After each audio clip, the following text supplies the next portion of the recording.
Bien, ¿tuvieron oportunidad de revisar el material que les dejé sobre los temas de inundaciones, subsidencia de, de la Ciudad de México?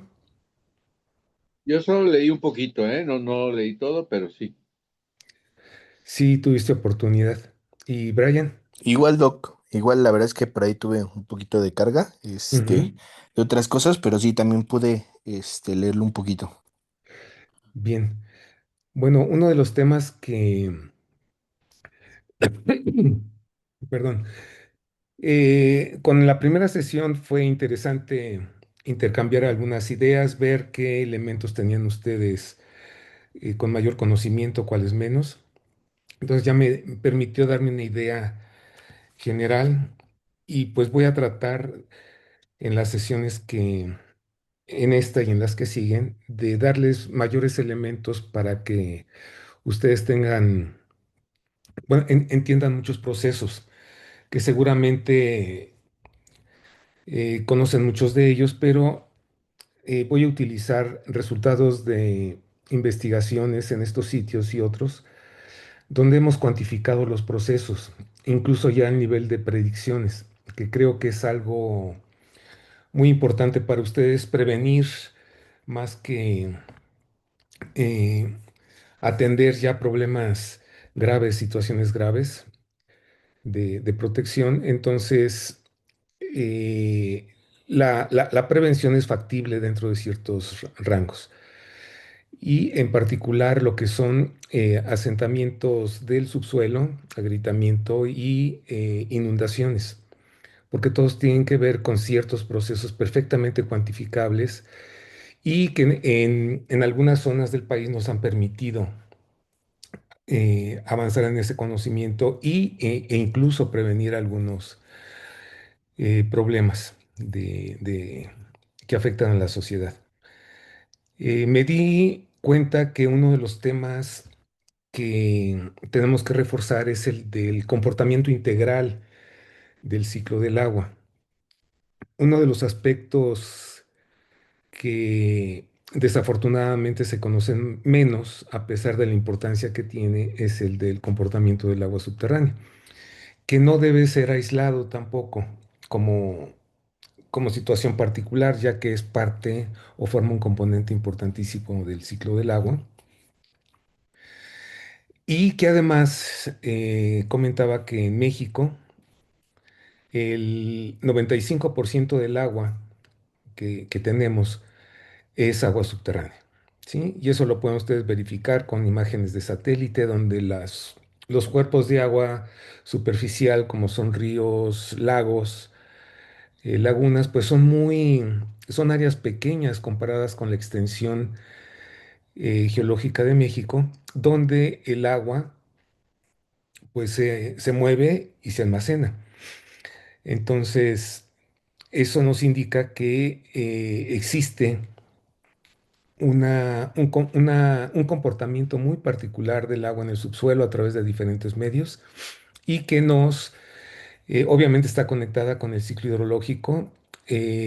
Conocemos bien, bueno, aproximadamente los procesos superficiales, todo el comportamiento del agua en la atmósfera, ríos, arroyos. En el suelo, en esa pequeña, delgada capa, se conocen algunos procesos, pero ya cuando entramos al subsuelo, queda aspectos muy importantes que requerimos conocer para prever muchos de estos peligros y riesgos a la sociedad y que iremos reforzando.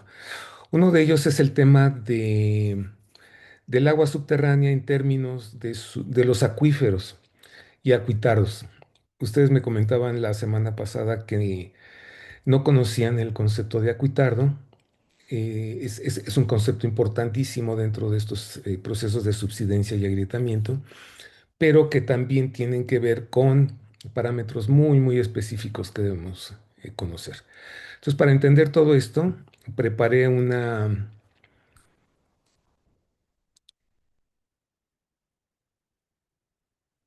material que de hecho voy a transferir también más en el proceso del día. Y es material didáctico. Ustedes me comentaron que uno de los aspectos que les interesaba bastante era el tema de transferencia, la educación de la sociedad. Hace varios años preparamos un material relacionado con el agua subterránea, de su conexión con el ciclo hidrológico, pero aspectos muy específicos de la región centro del país, donde tenemos condiciones del semiárido. Entonces, este material se generó como parte de un convenio con la sociedad eh, a lo largo de 5 años. Y como resultado se preparó este material, fue generado después de un diplomado que se dio de 120 horas, pero muy específico en términos de estas interacciones del ciclo hidrológico, en particular del agua subterránea. Les pregunto, ¿ya está en sus pantallas? Es una imagen de la hormiguita y el ratón. Sí, doctor, ya está. Ok. Bien, y aunque lo van a ver muy sencillo, tiene muchos elementos de soporte científico y muy localizados. Entonces, la poesía la desarrolló Ángel González. Él es un poeta de la Sierra Gorda de acá de Guanajuato, que se comunica con Querétaro. Es parte de las tradiciones de la Sierra Gorda, un poeta que incluso ganó premios internacionales y que nos apoyó en la elaboración de este pequeño folleto.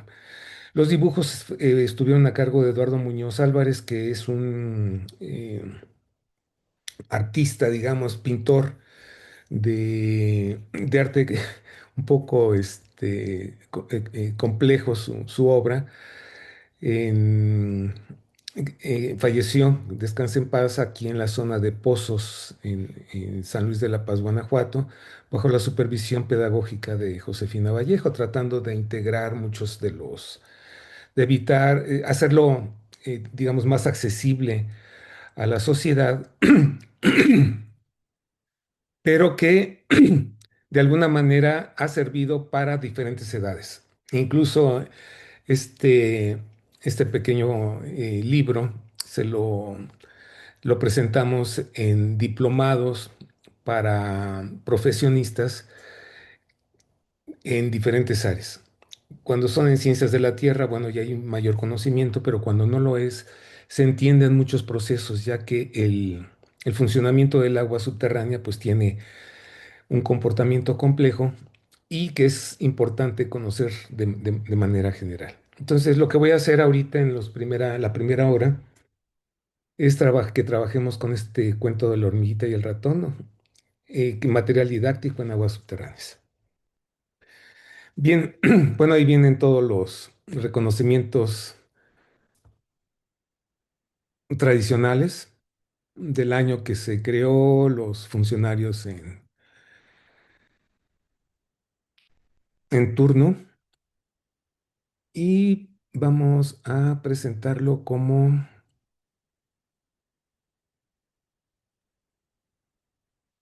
en doble hoja, visualización de página, vista de dos páginas. Ahí está. Sí lo tienen en pantalla, ¿verdad? Este cambio.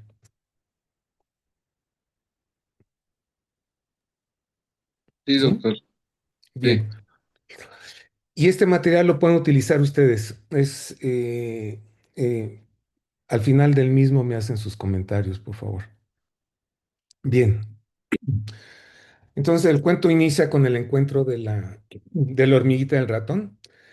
Y van a notar que la poesía es una poesía característica de la Sierra Gorda.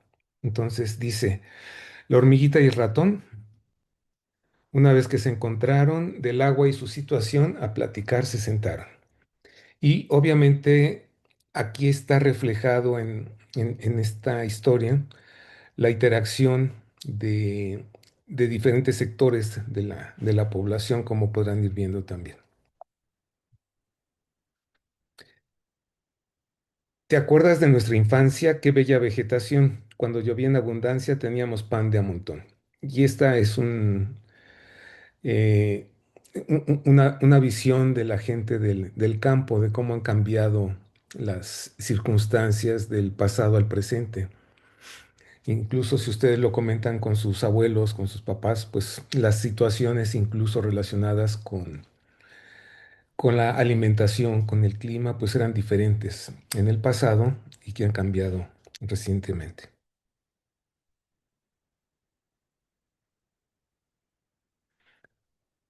Cuando las aguas caían, yo con ellas me bañaba. Todas las ramas crecían, la comida nos sobraba. Entonces aquí lo interpretaron aquí los autores como abundancia, incluso aquí que hasta el ratón se bañaba en esa abundancia de agua. Y luego comentan, pásale, ven para adentro, que no quiero ni acordarme, porque hay veces que no encuentro con qué desatragantarme. La hormiguita le hace una invitación ahí al ratón para ingresar a su casa, en este caso el hormiguero, pero en un recorrido muy interesante del subsuelo. Eh, Normalmente hay mucha confusión, incluso entre áreas de conocimiento que trabajan con el suelo, en cuanto a la distribución y comportamiento de los materiales en términos de la evapotranspiración, la infiltración y de la partición que ocurre con la lluvia en una región. Entonces, esas contradicciones incluso que se dan en ese comportamiento del agua, porque los agrónomos, por ejemplo, incluso los hidrólogos, trabajan con aspectos someros del suelo, con los escurrimientos superficiales, pero a mayor profundidad hay procesos que no se evalúan de manera adecuada, mientras que en los aspectos de aguas subterráneas a veces se desconoce mucho de la conexión que hay con los escurrimientos, con la evapotranspiración, eh, eh, que controlan los ecosistemas de superficie, de tal manera que se desconecta prácticamente todos esos comportamiento integral del ciclo del agua. Y más cuando ya los ecosistemas han sido muy modificados. Entonces, le dice el ratón, soy yo quien vive en aprieto. Tú nunca te sacrificas. Sé que guardas un secreto. ¿Por qué no me lo platicas? Mientras van entrando a mayor profundidad en el suelo. Entonces, aquí lo interesante es que ven ustedes los materiales que corresponden al medio granular, gravas, arenas, arcillas, en ese recorrido que van haciendo. En- Entra, ven, te lo voy a enseñar, pero antes vas a jurarme que el secreto has de guardar. Aquí trata de conectar, y tratan de conectar los autores con, con un conocimiento, con un recurso muy importante y que incluso lo manejan así como un secreto, como algo muy importante. O sea, que es una forma muy interesante de abordar el tema, ¿no? Y ahí sigue el recorrido a través del hormiguero. Y noten ustedes aquí que seguimos con el medio granular y aparece aquí algunas eh, contenidos de agua, contenido de humedad. Y este es un proceso muy interesante de cómo el agua que se infiltra al subsuelo pasa a través de una zona no saturada para ingresar a una zona saturada, pero que antes de llegar a la zona totalmente saturada, existe un contenido de humedad, es decir, un contenido de agua que es importante conocer.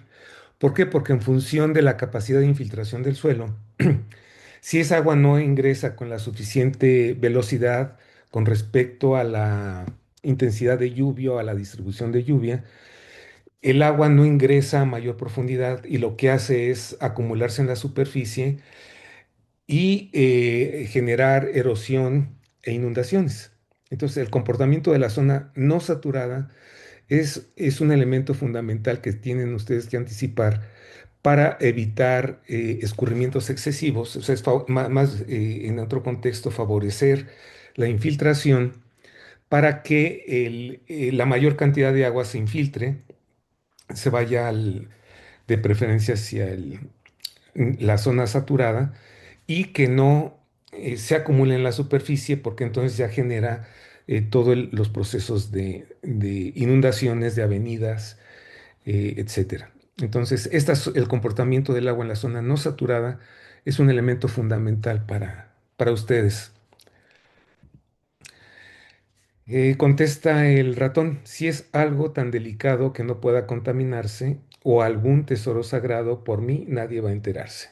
Entonces le siguen dando el sentido de algo muy, muy valioso, incluso un tesoro, pero más que un tesoro ya en el contexto de la gente de la sierra, es de algún tesoro sagrado, o sea, porque ellos tienen otra filosofía, pero lo interpretan de una manera muy, muy, muy, muy particular. Entonces creo que ya se conectó Agua. Buenos días, Agua.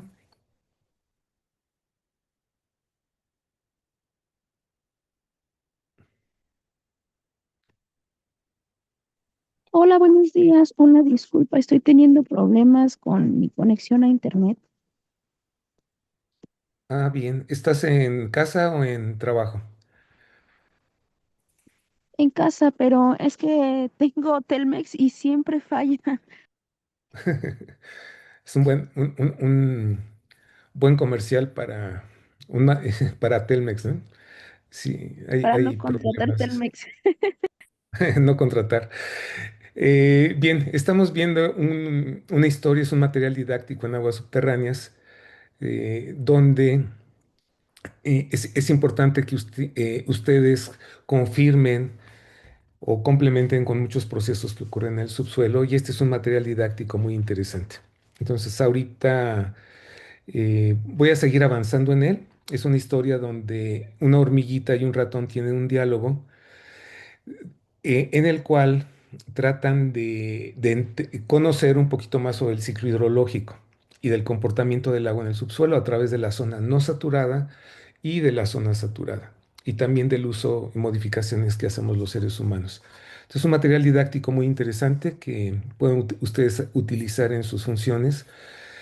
Entre ellos comentaba con Grimaldo y Brian, que Brian me dijo que iba a estar intermitente por cuestiones de trabajo.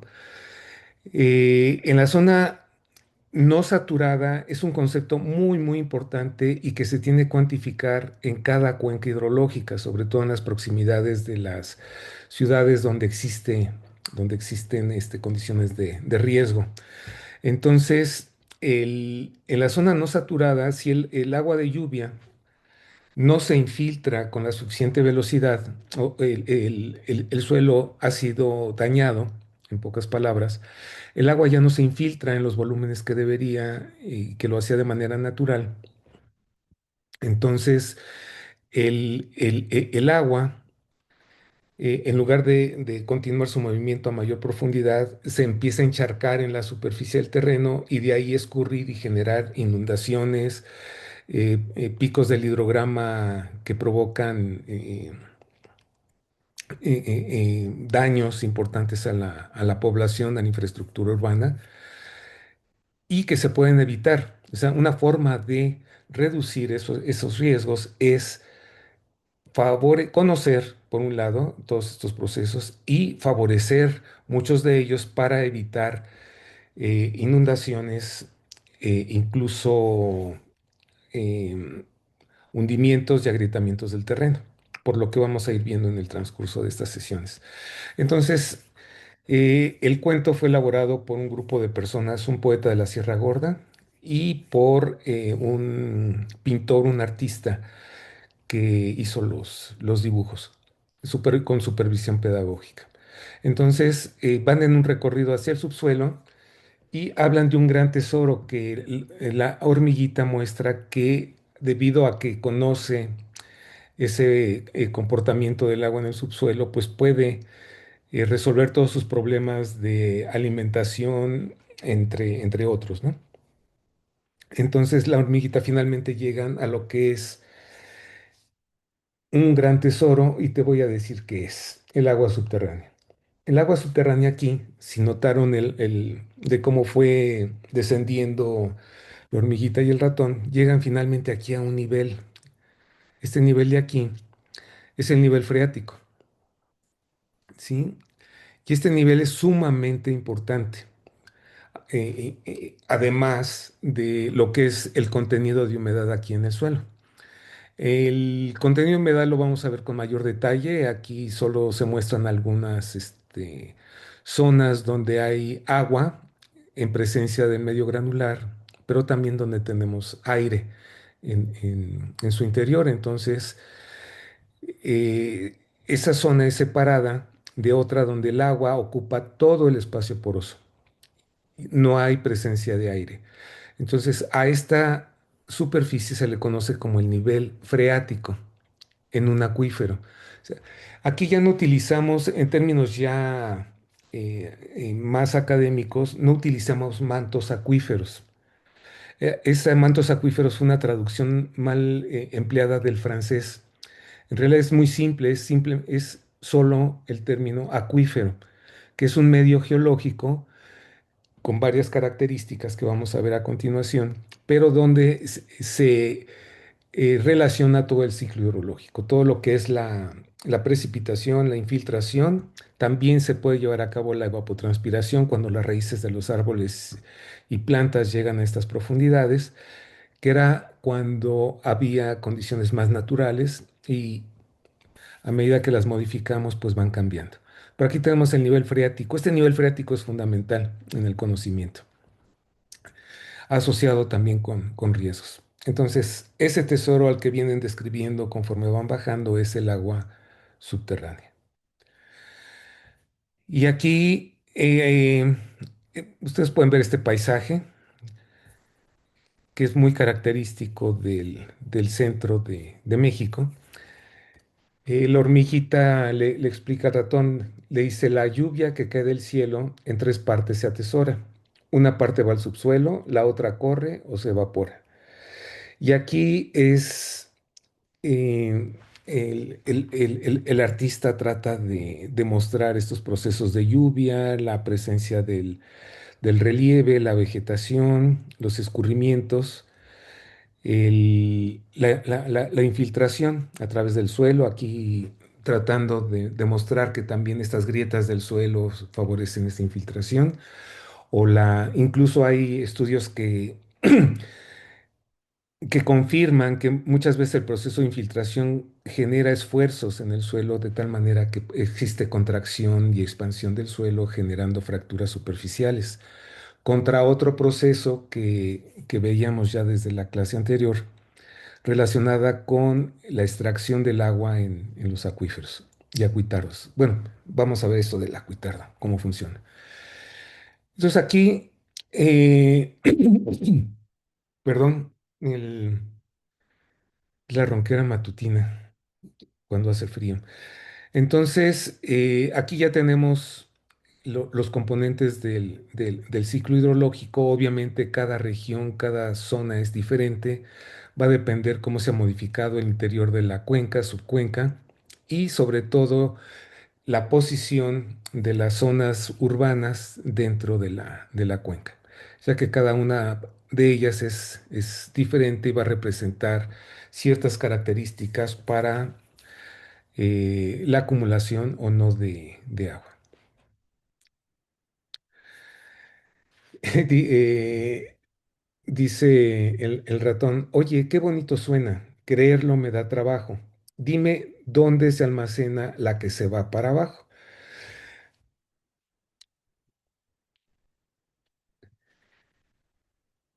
La hormiguita dice, hay tres tipos diferentes que la geología reclama. Digamos, tres recipientes acuíferos se les llama.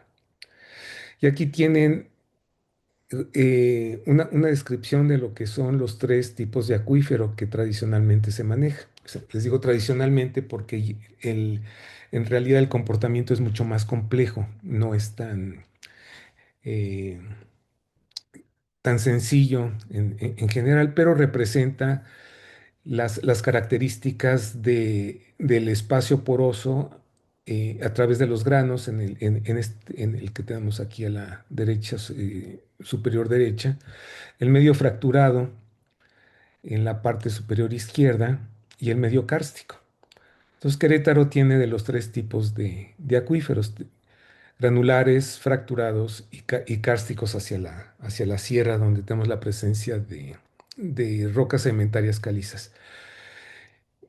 Entonces vamos a ver en qué consiste cada uno de ellos, porque es importante el conocer estas respuestas, porque en función de la eh, destrucción de los ecosistemas en superficie, de la perforación de pozos, de la modificación de arroyos y ríos, pues modificamos todas estas interacciones y es como se van generando condiciones que representan ya situaciones de riesgo y peligro.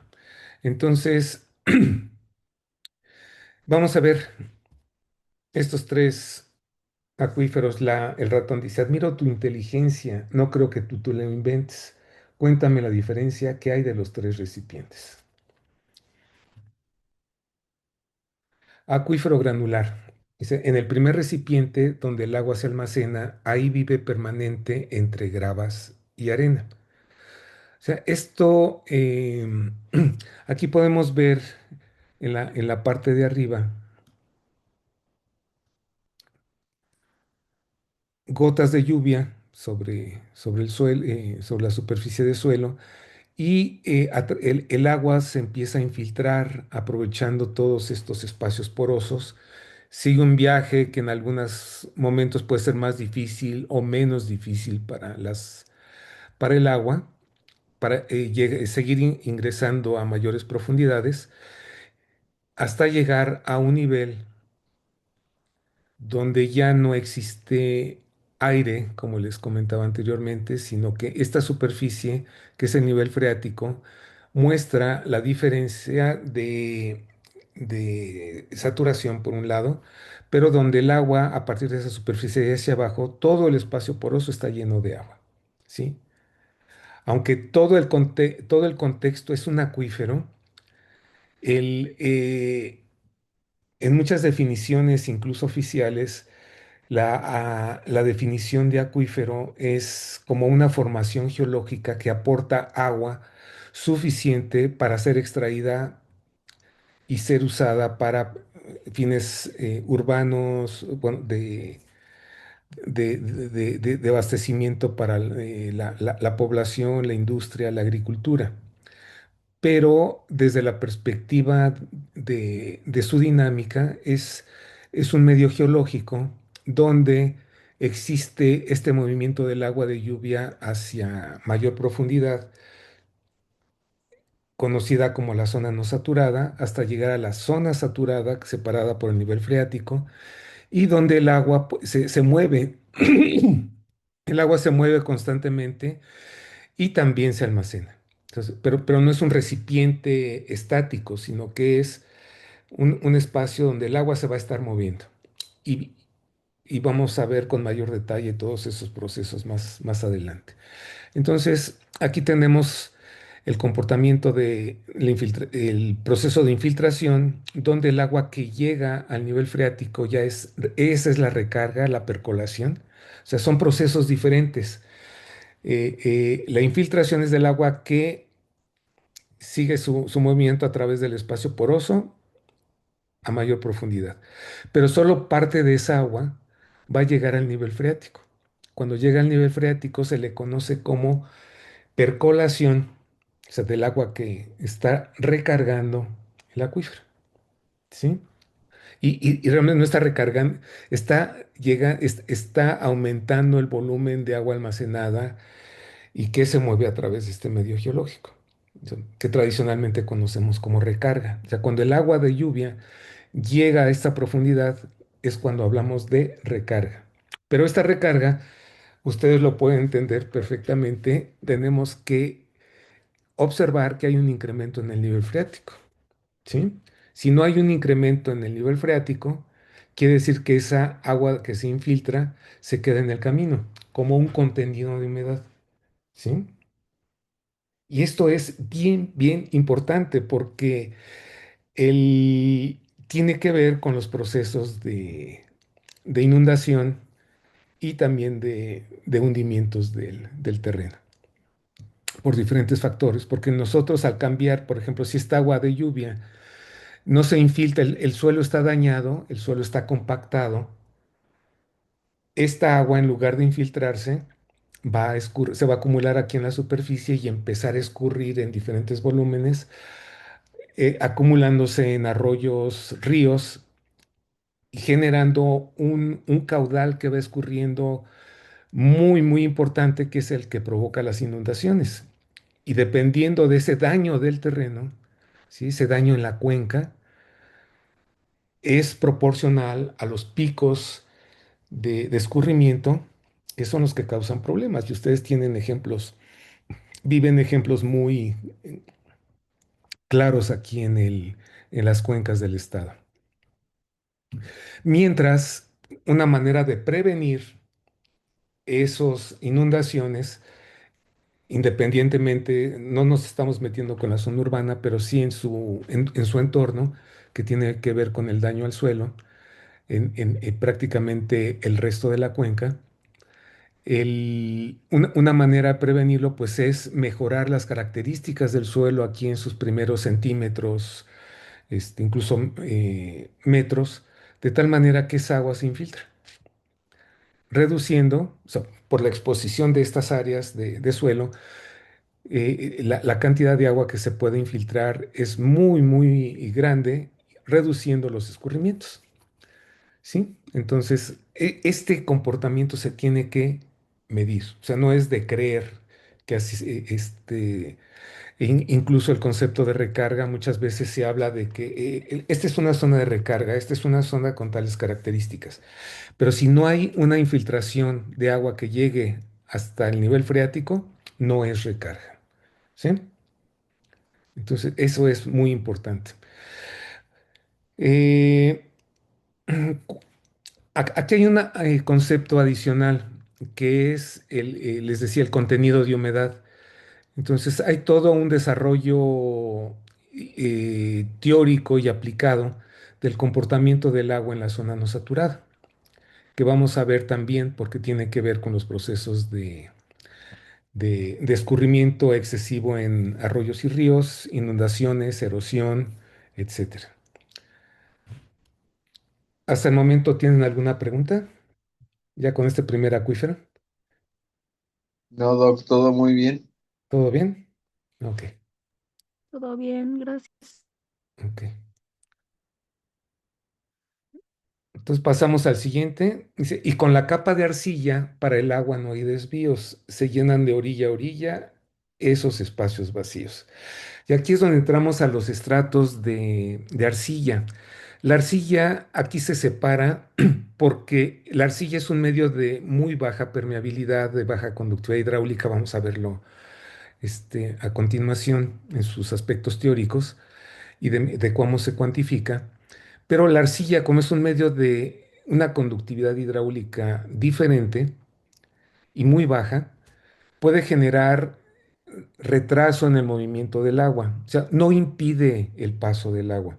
O sea, simplemente reduce la velocidad del agua en ese medio, generando cambios muy importantes que vamos a ver en un video en la segunda o tercera parte del día de hoy, de cómo la heterogeneidad, vamos a ver también qué es la heterogeneidad, pero aquí vista desde que existen diferentes materiales, gravas, arenas, limos y arcillas.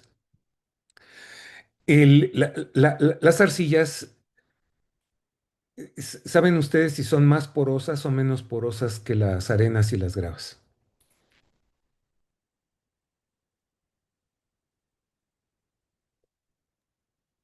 Pues menos, creo que menos porosas porque en el momento en que existe la mezcla con el agua, eh, adquieren cierta, vamos a llamarlo, solidez. Y la arena, por ejemplo, eh, filtra mejor. Y bueno, se van a sorprender cuando veamos que la porosidad de las gravas, arenas, anda del orden hasta de un 20%, tal vez 30%. O sea, quiere decir que 30% del espacio, del volumen, es espacio poroso.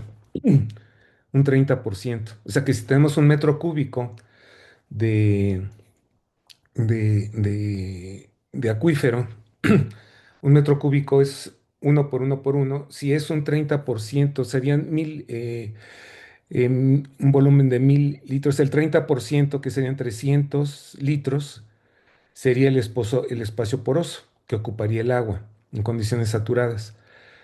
Las arcillas pueden ser del 50% la porosidad, ¿sí? 60, 70, en el caso de las arcillas de la Ciudad de México, de los sedimentos lacustres de la Ciudad de México, porque no todo es arcilla. Incluso hay estudios, muchos estudios que han descrito que no son arcillas, sino que depende de algunos criterios nada más. Es del 80% de porosidad, ¿sí? Entonces las arcillas pueden ser más porosas que las arenas y las gravas, pero son menos permeables. Su conductividad hidráulica es mucho menor, puede ser 3 4 órdenes de magnitud. O sea, 3 4 órdenes de magnitud son 1000, 10,000 veces de conductividad más pequeña. Y eso pues cambia totalmente la, la respuesta del ciclo del agua, de las interacciones del ciclo del agua. Y además, las propiedades mecánicas que tienen estos, una cosa son las propiedades hidráulicas que tienen que ver con la ley de Darcy que vamos a ver, de gradientes hidráulicos, conductividad eléctrica, conductividad hidráulica, perdón. La eléctrica es de propiedades del agua. Vamos a ver que hay otra propiedad que es el coeficiente de compresibilidad.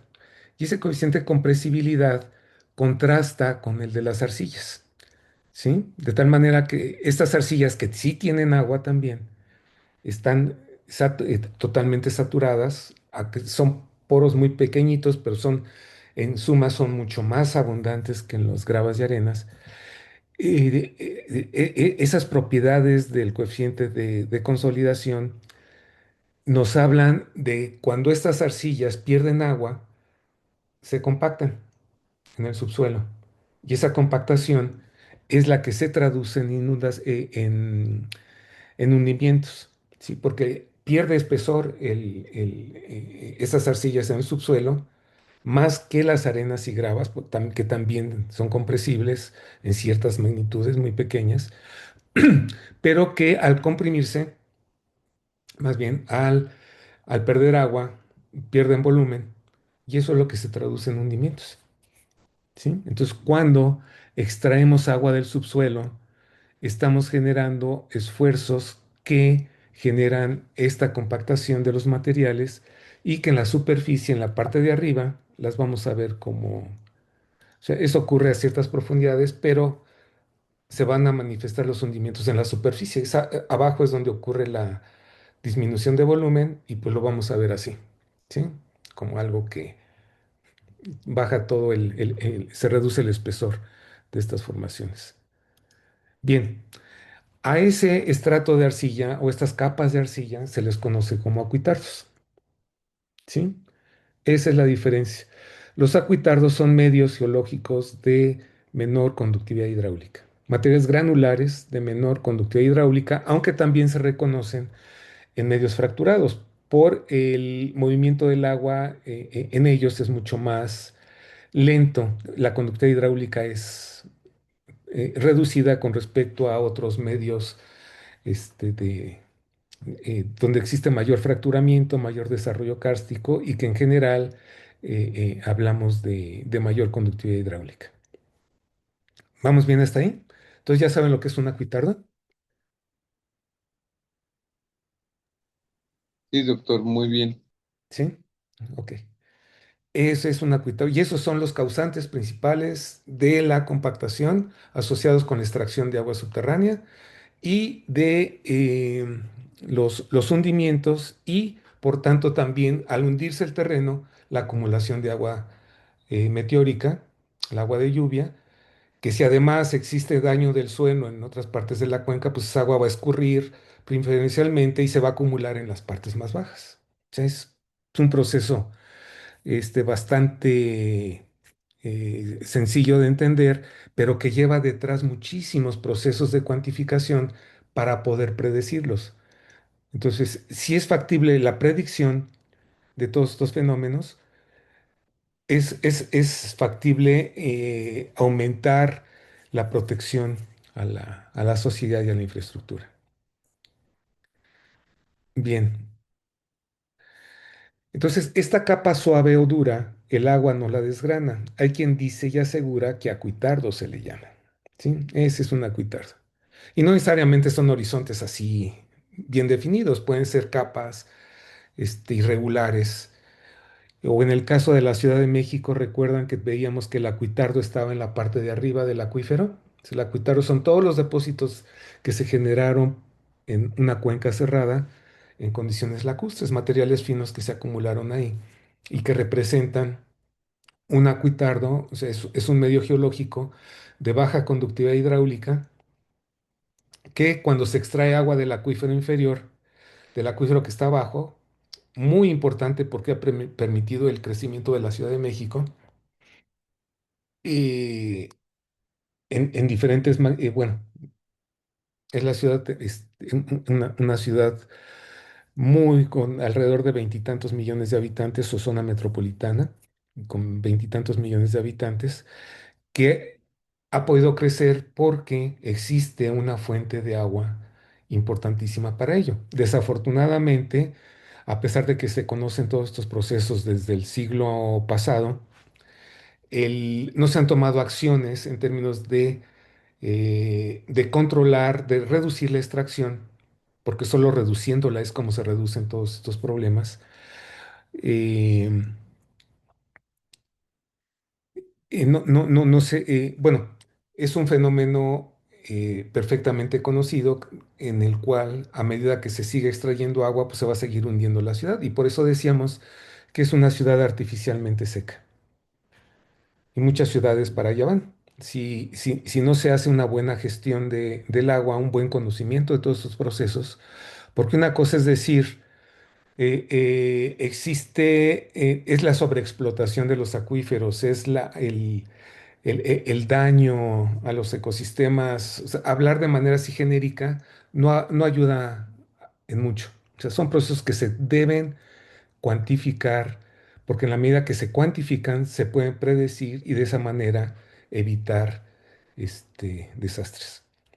Entonces, esos son los famosos acuitardos, es un medio de baja conductividad hidráulica y que también tiene algunos impactos en la calidad del agua que veremos más adelante. Y aquí sigue la historia, dice, ah, qué cosa tan bonita lo que me estás platicando. Síguele hormiguita que mucho me está gustando. Y aquí pues obviamente ven ustedes o sea, hay que realmente meterse en las imágenes con la que estuvieron trabajando todo este grupo para el diseño del pequeño libro, donde el agua, pues obviamente tenemos aquí el agua que se infiltra, aquí resaltando algunas fracturas del suelo, de cómo llegan a cierto nivel y puede tener comportamientos un poco más irregulares. Este es un proceso, por ejemplo, el agua que se infiltra aquí en túneles es, está bien representado, lo mismo en minas donde mucha de esta agua en la zona no saturada, en medio granular o fracturado, pues consolidado o semiconsolidado, pues genera este tipo de comportamientos, que es lo que causa problemas en las minas, de inundaciones, problemas también de estabilidad en túneles y minas, y es por eso que en ingeniería civil, pues todo esto se tiene que recubrir para evitar que A final de cuentas representa zonas inestables del terreno, al igual que en estabilidad de taludes, que es otro de los temas que vamos a revisar posteriormente, porque el agua es uno de los factores fundamentales para un movimiento de masas, más las características de la historia geológica. Entonces nos vamos con el acuífero fracturado. Dice, grietas interconectadas por donde el agua deambula, en las rocas fracturadas es por donde ésta circula. Y aquí se ven los ejemplos. Tenemos zonas de montaña con numerosas fracturas, son rocas volcánicas generalmente con numerosas fracturas. En la región son del orden de 10, de 2, 3 millones de años y más.